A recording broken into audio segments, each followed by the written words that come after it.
on my side and I knew how to use the law. And the only way that my opponents got rid of my case, they haven't gotten rid of me because I'm still fighting, but the only way that they got rid of my cases was to conspire with these judges and say, let's get rid of her.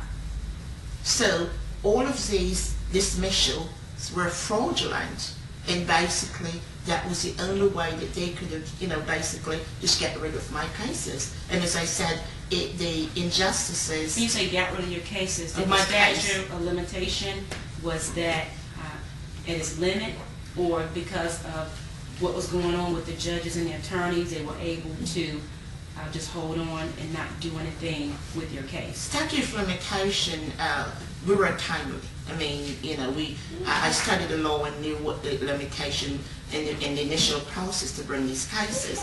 But when I talk about getting rid of the cases, I mean going to the judge and say, I want you to do this fraudulent act and dismiss her case fraudulently.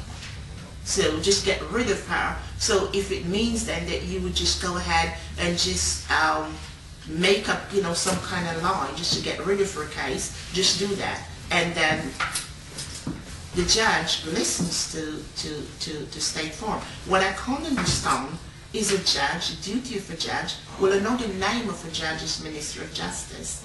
And his duty is to uphold the rules of law. And if a perpetrator would come to me in the court as a judge and say, Your Honor, I have this case that I want you to get rid of fraudulently, there's no way that I would have put the law aside and listens to that perpetrator. I don't know, if there's any other reason such as being paid or what, would cause a judge or any judge to behave in that conduct. But it's not only once. The conspiracy was with 10 different justices and judges. The State Farm had basically committed fraud in order to get rid of my case. Okay, now in one incident you also stated that during a court hearing you were not allowed to represent yourself. And that means to get up and speak on your case, but the judge did allow the attorneys to talk and demean you, and the judge just took your paperwork and just pushed it to the side and said you have no right to speak. So they violated your First Amendment. And yes. And it's First and 14, which is the right to due process of law, which was the second court hearing. I really believe that the first hearing when I spoke about, that the judge told me that I didn't have that he wasn't going to allow me an adjournment. I believe it was a pretext in bringing me in and let me see how tough it would be for me to stand up and represent my case before 4 lawyers, and that I would get discouraged and would never come back the second time. So when he saw me the second time, he was furious. He says, like, she's back again. And so basically, the lawyer's false allegation was basically taken as ultimate fact for the judge. The State Farm lawyer just got up and just every word that came out of his mouth was lies. And can you imagine how frustrated it would be for me that I did not have the rights to say, Your Honor, he's not telling the truth.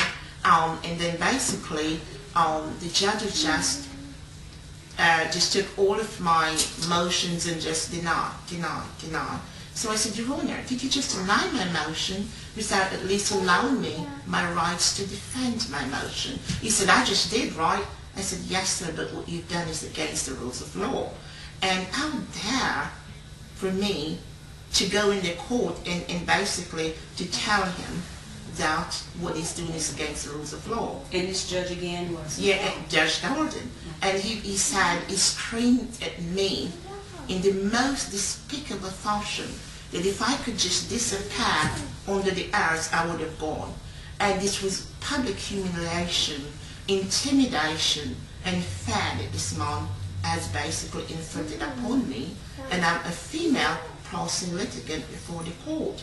And this was done before his employees that were just staring at me. And I had an independent witness that was there and even wrote a letter to the judge discussing how it makes him feel, the way the judge treated me, because all of the officers of the court throughout that day were treated with respect, and my case was left for the last case in the calendar because he didn't want it to commit all of those violations and did it before maybe some of the lawyers that might have, said this is not right, but let me speak out of, which it's So your case was case. held on Yeah, that and side. basically, he just told me that if I continue to exercise my First Amendment rights with his freedom of speech, that he was going to personally sanction me, so I did not have the rights. And what I'm saying is not just an allegation, it is in court transcript. This is public record. And at this point right now, where are you in your case as far as getting any justice? I have not received any justice because, as I said, the state of Georgia have basically joined in a conspiracy with State Farm against my family, and have incorporated numerous strategic roadblocks to block us from appeal. And I believe that the sort of a young female who is not a lawyer and coming to their court representing her case before the entire Georgia judiciary, and basically was so superb at the representation, I just believe it draws a lot of condemnation and frustration because it's just maybe something that they're not used to. And what is so unprecedented is the fact that not only have I represented my case, but I've uncovered over a period of 4 years serious damaging evidence that linked the entire state of Georgia up to the United States Supreme Court of fraud and serious criminal wrongdoings that can put people in jail for a long time. And that is judges? unacceptable. Who are the other judges that were on the cases other than Judge Doherty. Mm-hmm. Judge, well, the appellate clerk, I wanted to tell you, he was also deep in on the conspiracy, and he's Mr. William Martin III, and that is the appellate clerk. The justices of the second appellate division, I believe that there's 3 justices there, and the ones in the Supreme Court body. We also have the Cobb County Superior Court, that when Judge Darden continues not to listen to anybody and was inflicting all of these fraud upon my family, I went to the Superior Court, which had jurisdiction over the state court, and filed an injunction to block him from what he was doing. The Superior Court took my money.